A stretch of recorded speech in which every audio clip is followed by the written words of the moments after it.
Welcome back to the Kian and the Perez Show. We're so happy to have you back this week. I want you to pay attention to the graphic next to Kian's name there. Week 6, he went undefeated, 14-0. Great job on your picks last week. Let's see if you can duplicate it. No power rankings this week, just our picks.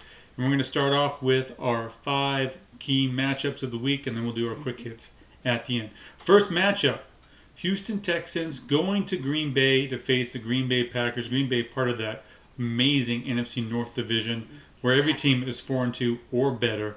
Houston coming off an easy victory over the Patriots last week. I think the Texans are starting to get better. Played pretty well without Nico Collins. I think the Packers present a more aggressive defense, and something the Texans are going to have to deal with. But my problem for the Packers is this game is I think the difference of quarterback play will be evident. I think Jordan Love, while he has played better, still has a tendency to turn the ball over a little bit more. C.J. Stroud will be a little more careful with the football, and I think that they'll get a little more pressure on Jordan Love, who's still dealing with that knee injury, not 100% yet regarding his mobility. So I'm just going to take the better quarterback, the team that's playing a little bit better right now. Give me the Texans for the Packers. Who you got, Kian? I also have the Texans winning this game. I think the Texans' offense will play very well this game. I think the passing game is where they're going to try to. I think that's what they're going to try to utilize the most. I think the Packers aren't that great at cornerback other than Jair Alexander, so I think the Texans with C.J. Stroud are going to be able to succeed there.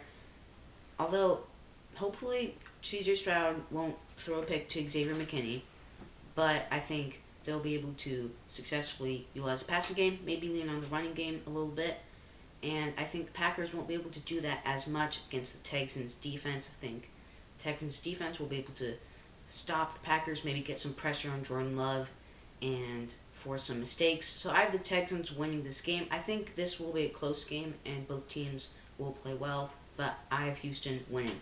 Okay. Next up, speaking of the NFC North, one of their first key matchups of the year. It's going to be great to see them play all season. I'm excited about this one. Vikings against Lions. Vikings coming off a bye, 5-0. Looking forward to playing against the Lions. Lions obviously demolished the Cowboys to everybody's delight, 47-9, except for Cowboys fans. Dealing with Aiden Hutchinson's injury, it's what a weird win. You're winning by 38 points. You're exacting some revenge against the Cowboys, and then you lose your best defensive player, who leads the league in sacks, and it's just been so huge for you in a brutal fashion, out for the year with a broken leg. It'll be interesting to see how the Lions bounce back. I'm going to take the Vikings in this one, though, not because of the injury, but because I think Kevin O'Connell having an extra week to prepare, he's going to find ways to attack those young corners on the Lions, especially Terrion Arnold. He's going to get put on some weird positions, and I'm looking for Sam Darnold to get the ball out of his hands quickly. And then I think the Vikings will get a couple turnovers off of Jared Goff, whether it's be a pick or a sack fumble. I think that's going to be a difference. The Vikings being able to produce a lot of turnovers all year. I think this game will still be close because I think the Lions will be able to run the football. But I have the Vikings winning this one over the Detroit Lions. Yeah, I also have the Vikings winning this one. I think the Vikings offense will just be able to play well, and that's the reason they're going to be able to win. I think the passing game is where they're going to be able to succeed with Justin Jefferson and everyone else. I think the Lions cornerback room will have a tough time, and they won't be able to get as much pressure on Sam Darnold with both of their starting edge rushers out for a long time. So I think that is how the Vikings are going to be able to score. With the Lions, they shouldn't be able to use the passing game as much, but I am worried about the running game, and that's why I think this game will be the closest game the Vikings have had. Although I think they will come out with a win, it's just going to be the Vikings passing game versus the Lions running game. I have the Vikings taking this one, though. All right. Next up, Super Bowl rematch. Chiefs going against the 49ers. 49ers have had a rough start, so this game's kind of lost a little luster for me. I don't think the 49ers are playing up to their level of ability. I think their defense is not quite the same as it was last year. The Chiefs, on the other hand, it's kind of the opposite. I mean, they're a defensive team now. You talk about their run in the playoffs last year. It wasn't Patrick Mahomes throwing for 300 yards and multiple touchdowns. It was their defense carrying them, holding opponents to under 20 points. And I think they're going to do that here. I think their defense is going to dominate.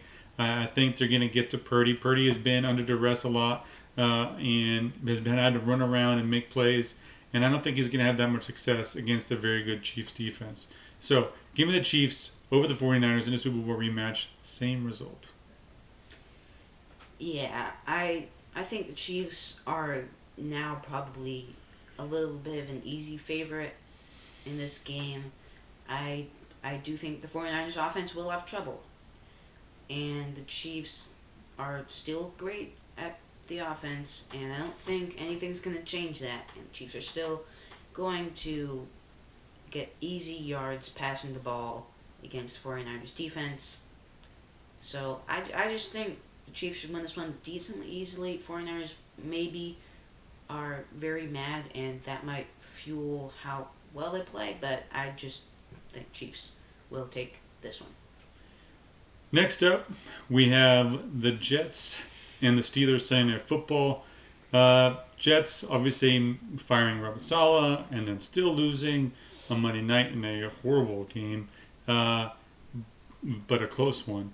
And now they go into Pittsburgh, where the Steelers are making a weird decision to start Russell Wilson. And I say it's a weird decision because if it's the same Russell Wilson we saw the last 2 years in Denver, you know what you're getting. Rarely do quarterbacks at the age of 35, 36 really radically improve. And you've been winning football games with Justin Fields. I know he didn't play great 2 weeks ago against Dallas. I thought he played better against the Raiders, but the Raiders aren't great. So there's obviously some areas for improvement with Fields, but he's not turning the football over. He adds a dynamic part to their run game, which they do need because their offensive line is beat up. And you're playing good defense. That's Steelers football to me. So bringing Russell Wilson in the mix really doesn't make sense. I don't know how that's going to jive with the locker room. The Jets, on the other hand, get Devontae Adams. Are going to be pumped up, and I think they really need this win. I think the Jets are going to somehow pull it out. I'm not thinking it's going to be a Devontae Adams factor. I just think the Jets are desperate, and I think they're going to throw the kitchen sink at the Steelers in this game. So I had the Jets beating the Steelers. Yeah, I had a tough time with picking this game. I ended up going with the Steelers. I think the Steelers have just seemed to be the better team. I think last week's Justin Fields hasn't been the most accurate, so they bring in Russell Wilson. We'll see if that makes a difference, and I guess we'll just get to see who is the better quarterback in this game and who they want under center for their team. But the offense should still be decent. They should still be able to run the ball efficiently. I think the Jets' offense should maybe improve in this game, and I think that's the big factor for this game. If the Jets' offense can do well passing the ball and running the ball against the Steelers' defense. But I think the Steelers' defense is pretty good, and they will be able to stop the Jets and hold them to field goals, and the Steelers will win this game. All right, lastly, Monday night matchup between the Baltimore Ravens at 4-2 against the Tampa Bay Bucks, who are also at 4-2. You could argue that Lamar is playing the best at any quarterback in the AFC, and you could say Baker may be playing the best at any quarterback in the NFC. Really fun matchup, but then you remember it's the Ravens with Lamar Jackson against an NFC opponent, and I think his record is like 21-1 against the NFC as a quarterback for the Baltimore Ravens. Their offense is starting to click, and their running game and passing game. Zay Flowers had 9 catches for 132 yards in the first half, and then they have the ultimate closer. They get a lead, they put the ball in Derrick Henry's hands, and they grind you to death. And I think their defense towards the end of the year will finally pick up. Remember the new DC, some new parts. They're starting to play a little bit better, kind of getting a little bit of an identity. I don't think they're ever going to be as good as the Ravens defense of last year, but their offense looks way better. It's kind of ironic because it could be Lamar will have a better year this year when he barely won the MVP last year. And he's, in my mind, he should be the front runner for MVP this year. So give me the Ravens over the Bucks.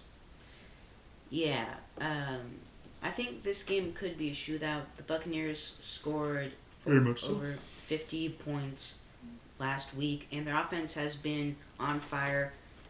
But I think the Ravens have the better offense, and I think they're more solidified at their positions. I guess the Buccaneers have better receivers in total, but I think Ravens have a better quarterback and a better running back. So I think they will be able to score more in this game, and I think they will grind down the Buccaneers' defense. And I don't think the Buccaneers are going to be able to stop them. And if the Bucks make a few mistakes, that's all it's going to take for the Ravens to win this game. So I have Baltimore winning. Okay. Now for the rest of the week's lineup, we'll do a quick hit style. Here we go. I have the Broncos over the Saints, mainly because I think the Broncos have a better D. That's it. Battle of rookie quarterbacks. Yuck. I have the Saints beating the Broncos. I think the Saints defense will bounce back and get the win. Next up, we got Jaguars in their second home game in London against the Patriots. Patriots are really bad. Give me the Jaguars. Yeah. The Jaguars have some better wins. Better win? Better win. And they're at home in London, so I have them winning. All right. I'm taking the Falcons over the Seahawks. Seahawks can't stop the run. The Falcons can run the ball. Simple as that. I think, well, the Seahawks have a chance, right? So I want them to win, and I think they will win. They've had a longer week to prepare, so they might be ready for this game. All right, next up, we got Bills and Titans. I'm taking the Bills. Josh Allen continues his campaign, and Will Levis still sucks. Yeah, this game should be a very easy win for the Bills. Their offense has been pretty great, and now they have Amari Cooper, so I think their offense will take the next step, and they will win this game.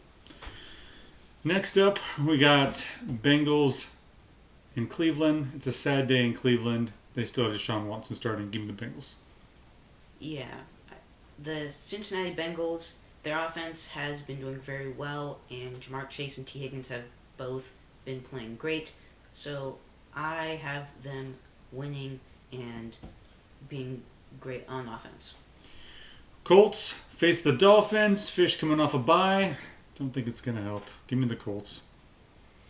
Yeah, I also have the Colts winning this game. I think they will have better quarterback play, and they will win this game. Next up, Eagles travel to New York for Saquon's return. The defense of the Giants will give Jalen Hurts fits, but the Eagles will pull out another close victory.